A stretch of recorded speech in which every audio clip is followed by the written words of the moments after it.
नमस्कार, अधेश द्विवेदी। आज की परिचर्चा एसआईआर। बिहार में चुनाव आयोग के द्वारा जिस तरह से एसआईआर की प्रक्रिया चलाई गई 1 महीने तक, और अब जो दावा आपत्तियों पर काम शुरू हुआ है वो एक चुनाव आयोग का पक्ष है। दूसरी तरफ समूचा विपक्ष, आपको हमने पिछली कई वीडियो में ये बताया है कि समूचा विपक्ष इसके खिलाफ है। न केवल बिहार बल्कि पूरे देश भर में विपक्ष यानी कि इंडिया गठबंधन इसका पुरजोर विरोध कर रहा है। अब मामला कोर्ट में भी गया है। 11 याचिकाएं हैं। सभी प्रमुख दलों, सत्ता पक्ष को छोड़कर सभी प्रमुख दलों के द्वारा एफआईआर में इसका विरोध किया गया है। एक तरह से इसे निरस्त करने की मांग की जा रही है। एडीआर भी, योगेंद्र यादव भी, इस तरह के तमाम लोग हैं। लेकिन अब सुप्रीम कोर्ट ने 2 मर्तबा हो चुका कि चुनाव आयोग को एक संवैधानिक संस्था मानते हुए उन्हें सुझाव दिया है और यहाँ तक आश्वस्त किया है विपक्ष को कि अगर उनके मतदाता सूची में व्यापक पैमाने पर गड़बड़ी पाई गई तो उस पूरी प्रक्रिया को, एसआईआर को निरस्त कर देंगे। ये मामला, इसकी सुनवाई अगले महीने होनी है, अगस्त में, संभवतः 12-13 तारीख के आसपास। इस बीच इंडिया गठबंधन ने ये फैसला किया है कि बिहार में, चूंकि कल से अगस्त का महीना शुरू हो रहा है और अगस्त हिंदुस्तान के लिए तो कम से कम ये माना ही जाता है कि ये क्रांति का महीना है, और इंडिया गठबंधन ने इसी हिसाब से ये अपना प्रोग्राम भी तय किया है। रक्षाबंधन के बाद वो पूरे प्रदेश में पदयात्रा करेंगे, रैलियां करेंगे और लोगों को जागरूक करेंगे, उन्हें बताएंगे, उन्हें समझाएंगे कि जो आपका संवैधानिक अधिकार है, एकमात्र अधिकार, वोट का अधिकार, वो भी आपसे छीना जा रहा है।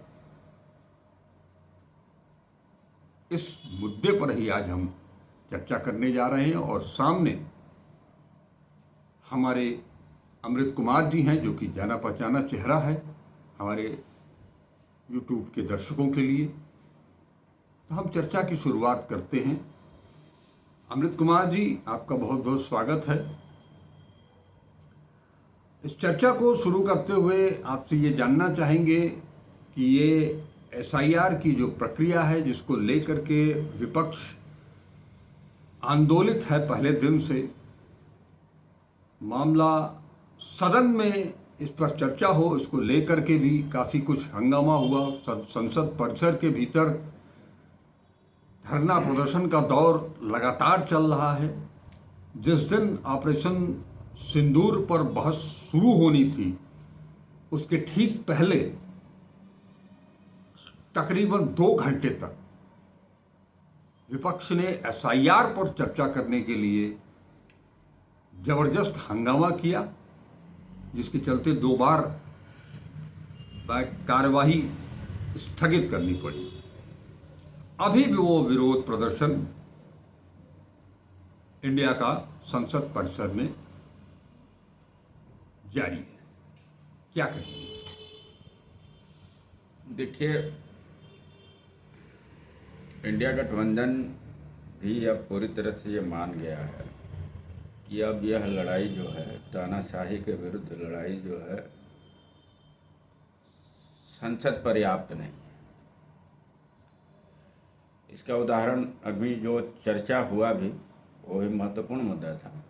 उसमें पूरी तरह से सरकार भाग खड़ी हुई और हमारे प्रधानमंत्री जी का बॉडी लैंग्वेज देखिए, उनकी जो है जोकरई देखिए, तो आपको समझ में आएगा कि ये भारत का प्रधानमंत्री है या कोई जोकर है। खैर, हम लोग चलते हैं SIR। आपने प्रधानमंत्री जी का जिक्र छेड़ दिया है। मैं एक चीज आपसे लगे हाथ पूछ लेना चाहता हूं कि प्रधानमंत्री जी के घनिष्ठ मित्र हैं अमेरिका के राष्ट्रपति डोनाल्ड ट्रंप, जो करीब 31-32 बार भारत पाकिस्तान सीज फायर कराने और व्यापार के लिए सीज फायर कराने की बात कह चुके हैं।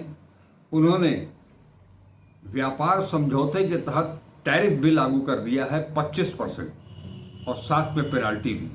क्या कहेंगे? देखिए, मैं यही कहूँगा कि आपका सहोदर भाई भी अगर वर्तमान व्यवस्था में या इस व्यवस्था का पोषक RSS व्यवस्था का पोषक हो और प्रधानमंत्री की कुर्सी पर बैठ जाए तो आप उससे क्या उम्मीद करेंगे? आप उससे कुछ उम्मीद नहीं कर सकते। वो अपना एजेंडा चलाएगा। वैसे ही भारत का मित्र कभी भी अमेरिका नहीं रहा है। अब कोई मुगालते में रहे कि हम नया भारत हैं, मित्र बना लेंगे, ऐसा होता है भला? क्या नहीं होता। न्यू इंडिया, हाँ, न्यू इंडिया। तो आज देखिए कि उसी का नतीजा है कि हमारी सारी संस्थाएं कह रही हैं कि हम नए नए संस्थान हैं। वो चाहे चुनाव आयोग हो और चाहे हमको अभी मैं प्रश्न चिन्ह तो नहीं खड़ा कर रहा हूँ, लेकिन डर रहा हूँ कि किसी दिन हमारी अदालत ने न कह दे कि हम नई अदालत है ना, तो फिर जनता जाएगी कहाँ? नहीं, बात सही है आपकी। जो एक फैशन चला है, हाँ, हर चीज में न्यू जोड़ने का, तो जनता जाएगी कहाँ? तो जनता जो है सड़क पे आएगी, और सड़क पर अराजक ढंग से ना आए, इसके लिए राजनीतिक दलों का दायित्व बनता है कि वो सड़क पे उतर जाएं जी, उनके बीच आ जाएं। क्योंकि तानाशाही के विरुद्ध दुनिया में कोई लड़ाई उसके संसदीय परंपरा के अनुसार नहीं हुई है, उससे लड़ी नहीं गई है, सड़क पे आना पड़ा है। वो हल्की फुल्की भी किसी एक वर्ग विशेष को जो है वो कि अति को रोकने के लिए हमारे देश में एक बार तानाशाही का थोड़ा सा एक छाया मात्र आया तो जनता सड़क पे आ गई और बदलाव आ गया। भले ही लोगों ने महसूस किया कि यह तो वही सत्ता में आ गए जिनके खिलाफ ये दमन की कार्रवाई उसमें हो रही थी। आज इसीलिए वो 50 साल से अभी तक जिंदा है। तो अब और इसी का नतीजा है कि जब 77 के बाद सरकार बनने लगी तो 77 की सरकार में लेफ्ट जो है उस फ्रंट में नहीं आया। वो बाहर से समर्थन करता रहा, अंदर की सरकार में नहीं गया। लेकिन ये कम सीट वाले अंदर की सरकार में बैठ के तब से अपना हाथ पांव फैला रहे हैं। संवैधानिक पदों पर लोगों को बैठाना अपना रिहर्सल शुरू कर दिया। कांग्रेस ने रिहर्सल नहीं किया। कांग्रेस के पास जो मंत्रालय थे उसमें कोई रिहर्सल नहीं चला। एकेडमिक लोगों को बैठाया जाता रहा, विशेषज्ञ लोगों को बैठाया जाता रहा, जो जिस लायक था, लेकिन वो अपनी जगहों पे फिट करते चले गए। आज देखिए, देश की सारी पुलिस, पैरामिलिट्री फोर्स और यहाँ तक कि मैं सवाल नहीं खड़ा कर रहा, लेकिन यहाँ तक कि कुछ उसका छाया जो है हमारी सेनाओं में भी है। BK सिंह को याद करिए आप, तख्ता पलट के लिए चल पड़े थे ना, ये याद होगा, जो जंतर मंतर पर गिरफ्तार किए गए थे। तो जो यह गिरफ्तारी भी जो है वो हमारे संविधान की शक्तियों की देन थी कि उनकी गिरफ्तारी हो पाई, नहीं तो वो तख्ता पलट करने, वो पाकिस्तान बनाने तो चल पड़े थे, जो अभी कोशिश जारी है। तो अब हम लोग आते हैं SIR पर। देखिए, जनता के सामने अब दो ही विकल्प, अब या तो वो गुलाम बन जाए या ये घोषित करे कि हम तुम्हारे फरमान को नहीं मानते। ज़रूरत पड़ेगी, अगर जनता का साथ मिलेगा तो हम इस होने वाले चुनाव का, अदालत, मैं आलोचना नहीं कर रहा, लेकिन अदालत जिस तरह से रूटीन वर्क में उसे देख रही है, उससे दुखी थोड़ा हूँ मैं। और अब सवाल यह है कि ये जो संविधान की मालिक जनता है वो क्या सोचती है। वो गुलाम बनना चाहती है कि इस जो है इस फरमान को नाफरमानी में बदलने की ओर बढ़ रही है कि ठीक है हम चुनाव नहीं करते, हम गवर्नमेंट का चुनाव नहीं करेंगे। तो बहुत मुश्किल खड़ा हो जाएगा इसी चुनाव आयोग के सामने, जो अभी समझ नहीं रहा। अभी तो नया भारत का नया चुनाव आयोग है, वो मानने वाला नहीं है। वो बिहार तो अभी तुरंत चुनाव नवंबर में होने वाला है, उसका नोटिफिकेशन जो है सितंबर के लास्ट तक हो जाएगा और एक महीना जो है प्रचार सेक्टर वाइज प्रचार शुरू होगा और पर्चा दाखिला होगा और कार्रवाई होगी। तो बिहार के लोग को तो गले में फंदा पड़ गया है, अभी भारत के शेष हिस्सों में पड़ना है जी। और उसकी छाया दिखाई देने लगी। एक दिन मैं चर्चा किया था कि जो है उसका असर डबल इंजन के सरकारों में पड़ गया है, उसका छाया। गुरुग्राम इत्यादि जहां जानवर के उसमें अब बड़ा सवाल एक खड़ा ये होता है कि बंगाल पुलिस, फर्जी बंगाल पुलिस जाके बंगालियों को, यानी बंगाल में भी पकड़ रही है, बंगाल में भी शुरू हो गया। तो जो बंगाल में, बिहार के बाद अगला नंबर तो पश्चिम बंगाल में जो बंगालियों को पकड़ रही है, गरीब बंगालीज को, जी। उनको प्रश्रय कौन दे रहा है? क्या वहां की राज्य सरकार तो विरुद्ध में खड़ी होती हुई नजर आती है। हाँ। केंद्र सरकार का यह एजेंडा है चुनाव आयोग के कंधे पे रख के। जी। तो क्या केंद्र सरकार ने कुछ फर्जी जो है वो पुलिस के अफसरान पैदा कर दिए हैं क्या? बकायदा जो है सोशल मीडिया पर, यूट्यूब के चैनलों पर ये प्रसारित हो रहा है, बहुत जो है उनकी पहुंच ना हो कि उनका जो सर्टिफिकेट होता है, आई कार्ड, वो लेके घूम रहे हैं और धौंस जमा रहे हैं और लोगों में भय व्याप्त कर रहे हैं। हाँ, लेकिन ममता जी ने तो बाकायदे अपने बीएलओ तक को ये चेतावनी दे दी है कि आप कोई भी कार्रवाई करने से पहले ये जरूर याद रखिएगा कि आप भी बंगाल के ही नागरिक हैं, प्रदेश सरकार के ही कर्मचारी हैं। हाँ, लेकिन वो जो राजनीतिक दलों के बीएलओ हैं, बीएलओ जो कहे जा रहे हैं, सहयोगी बीएलए, उनका क्या करेंगे आप? तो बीएलए तो तृणमूल कांग्रेस के भी होंगे, कांग्रेस के भी होंगे, वामपंथियों के भी होंगे, भाजपा के भी होंगे। इसके बाद भी जो विभिन्न रूपों में आरएसएस का जो अनुषंगी संस्थाएं हैं, जी, सबको अगर सक्रिय कर दिया जाए तो एक राजनीतिक दल के बूते की बात नहीं रह जाएगी कि उतने बीएलए खड़े करते। हाँ, अभी तो उसमें कुछ घोषित बीएलए होंगे, कुछ अघोषित बीएलए होंगे। जो आप घोषित बीएलए हैं तो हम आपको सूचनाएं देंगे कि देखिए यहाँ गड़बड़ हो रहा है, आपका काम आसान करते चले जाएंगे, आपकी नहीं पहुंच होगी तो हम है ना। तो ये जो विभिन्न रूपों में मुझे लगता है कि कई हजार संगठन हैं इनके, क्योंकि ये भारत के कानून को नहीं मानते।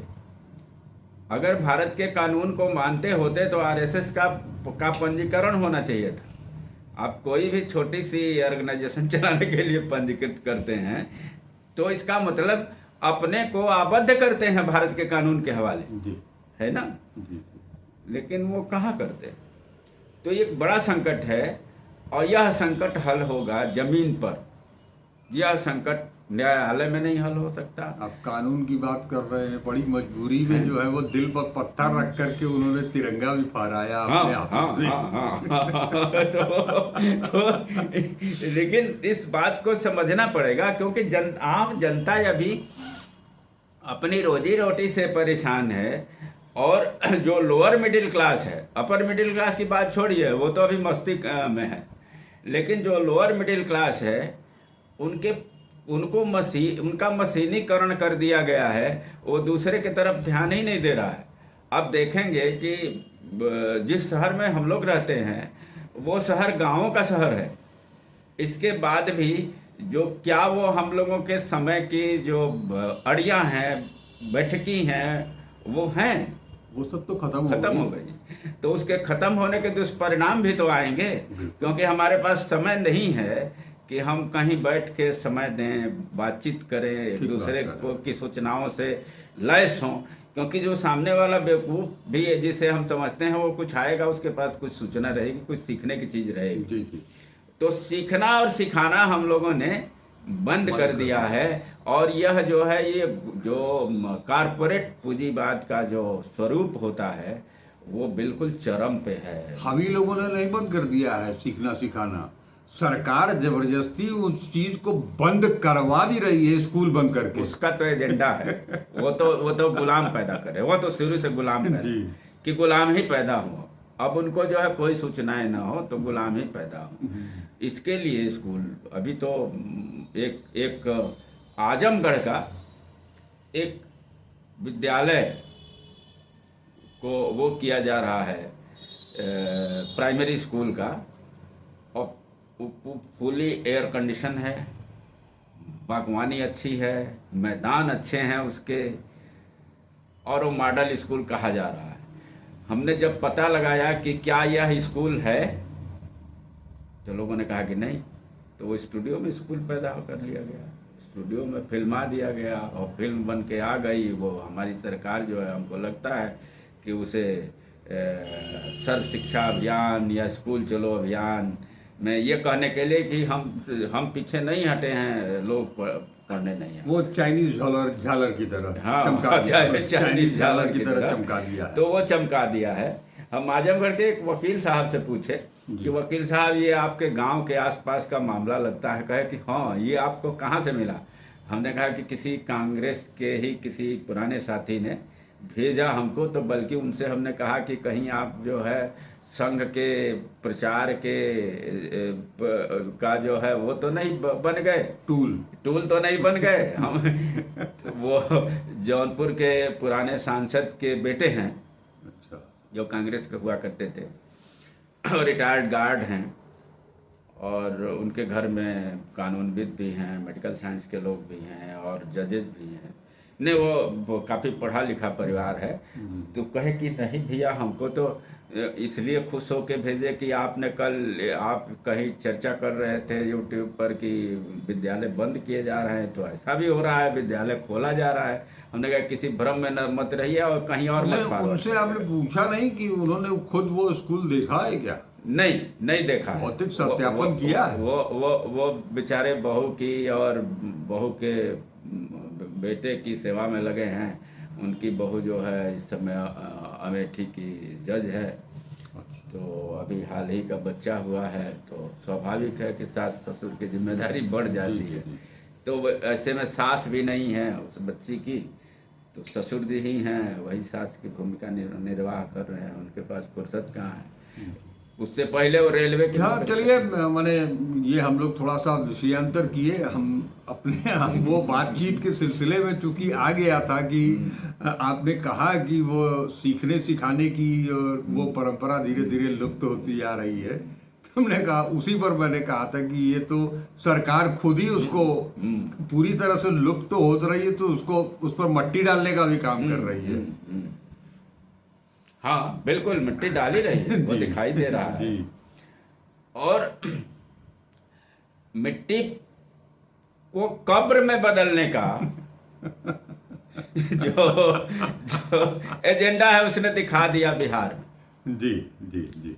भी कि अब आप अपनी रोजी रोटी भी नहीं करेंगे अब आप जो है पहले तो अपनी नागरिकता को सिद्ध करिए। हाँ, ये जो है ये संकट खड़ा हो क्योंकि वो ज्यादा जरूरी है ना नागरिकता। अगर आप साबित नहीं करेंगे तो 5 किलो अनाज भी नहीं मिलेगा। वो भी नहीं मिलेगा।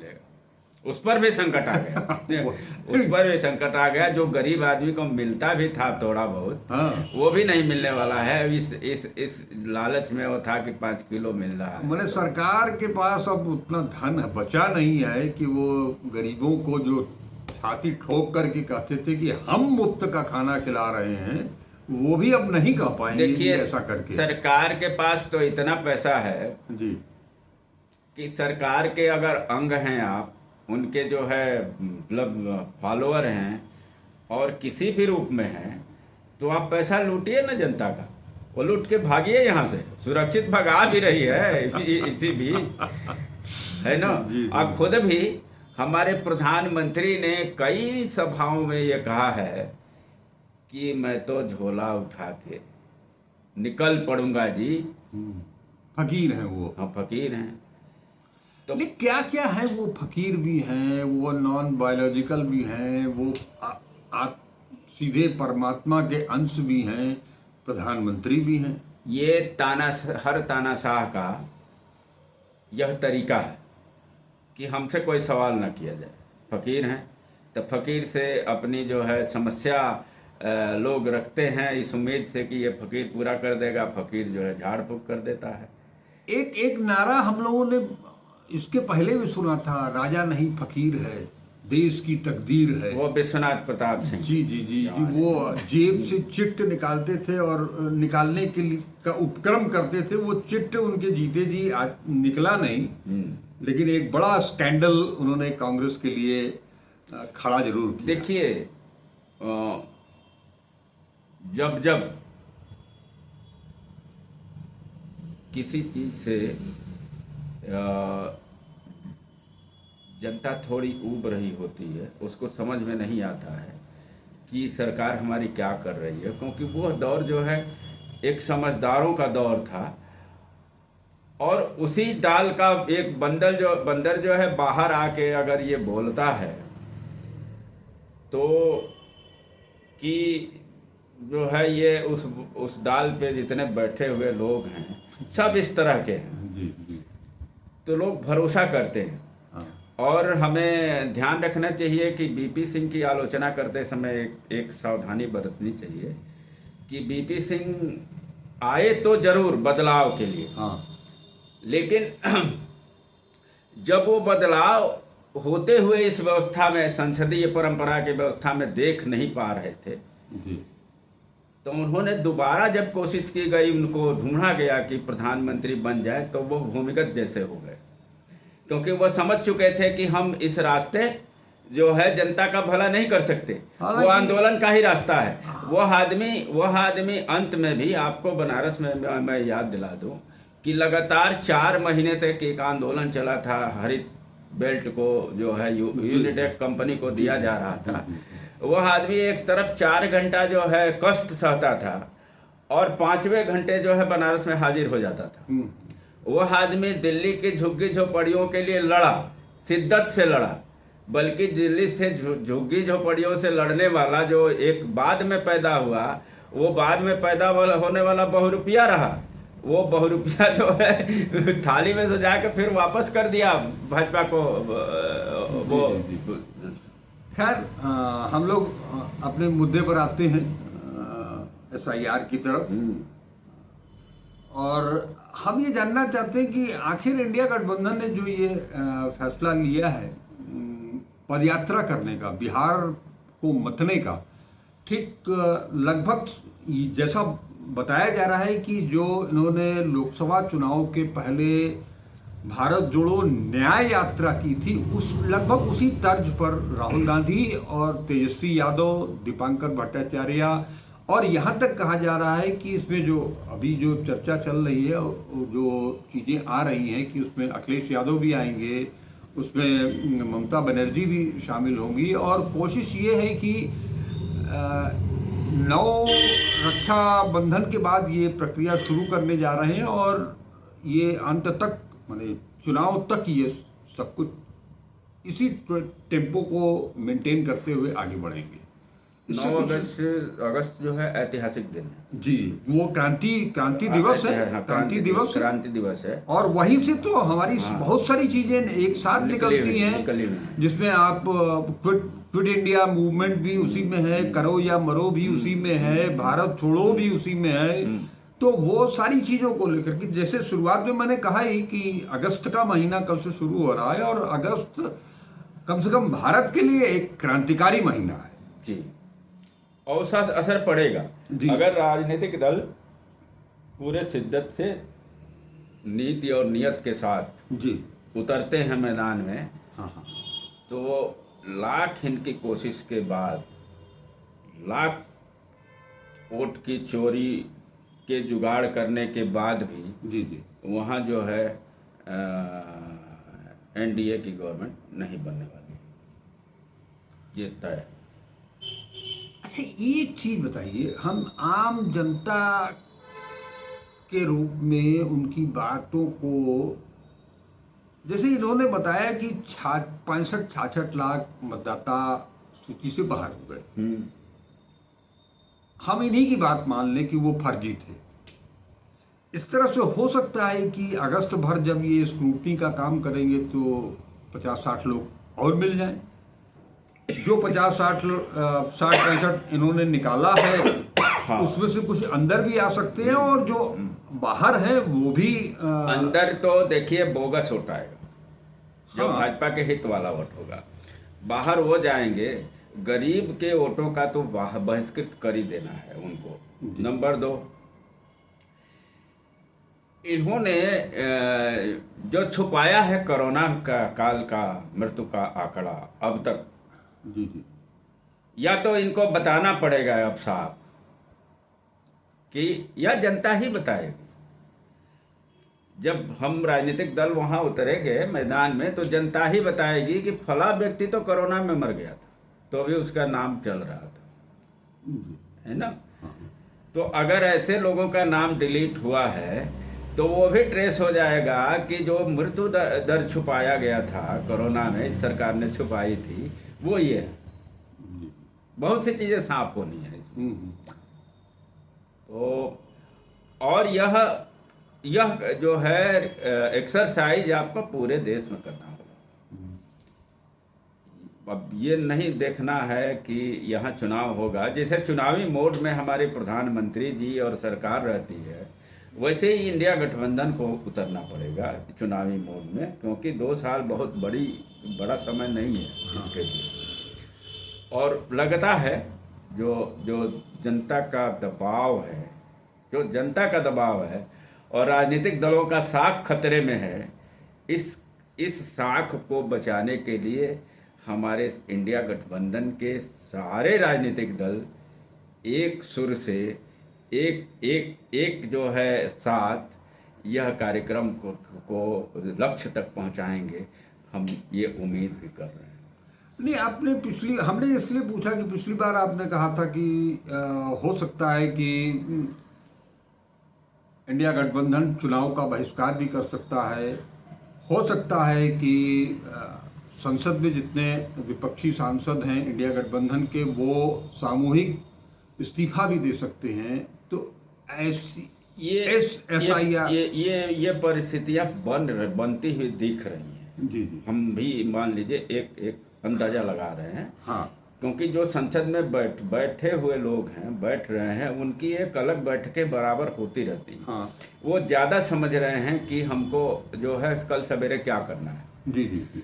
तो जैसे अभी आपने बात अपनी शुरू ही इसी से की थी कि अब जो है वो ये एक तरह से तय मान लिया गया है कि संसद में बैठ करके वहां से किसी समस्या का समाधान नहीं निकलना। लेकिन अभी लेकिन जो लगा हुआ है कि क्या हम इन जो बचे हुए समय में ये परिस्थिति आ जाएगी, या हम लाने में सक्षम हो जाएंगे, या सरकार जो है हमको मजबूर कर देगी कि हमको एक भी बिंदु पर सुनने वाले नहीं हैं, खासकर जो साफ नहीं हुआ।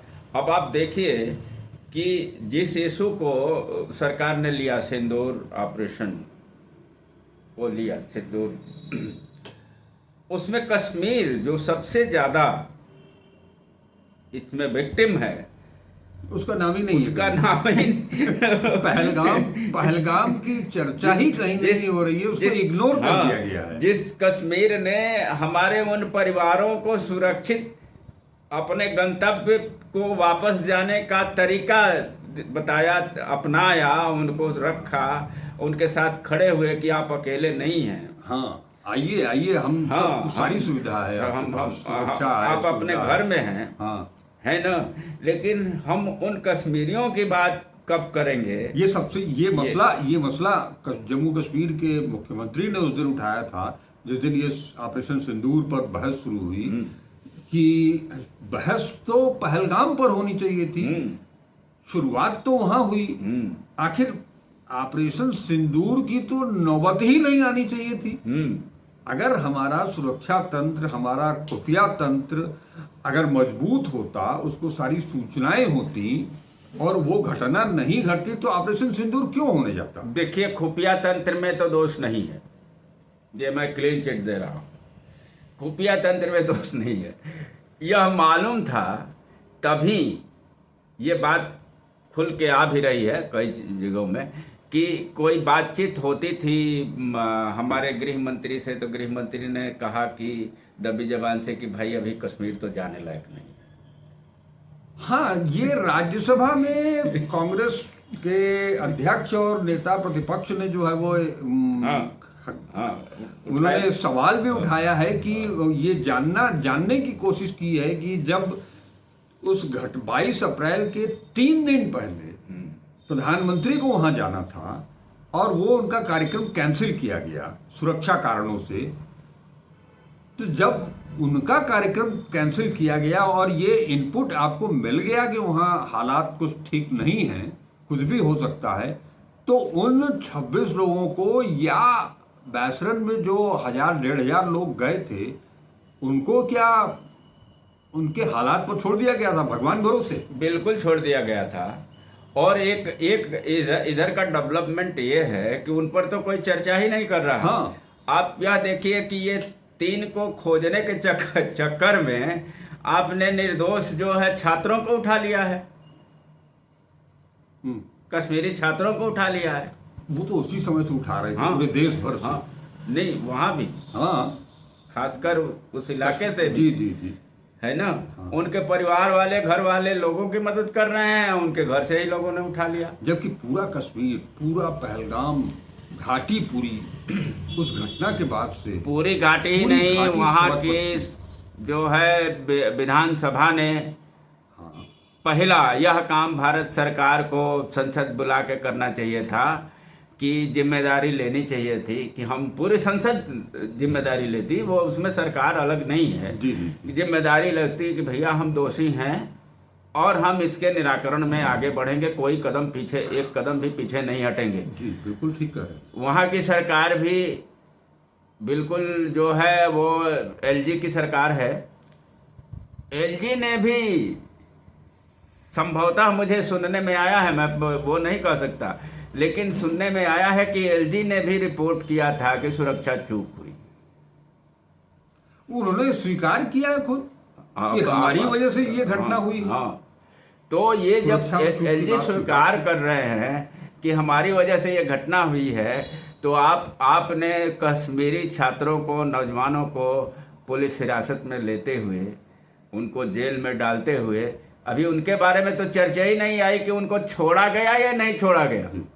ये हमारे कश्मीरी सांसद भी नहीं बता, कश्मीर का रहने वाले सांसद भी नहीं बता पा रहे हैं कि वो छोड़े गए हैं, है ना। नहीं तो बताते कि उसमें से कुछ छोड़े गए हैं, लेकिन इसका मतलब कि उनको जो अरेस्ट किया गया, इन कश्मीर को कितना तबाह करोगे भाई आप? 1999 से तबाह करते आ रहे हैं,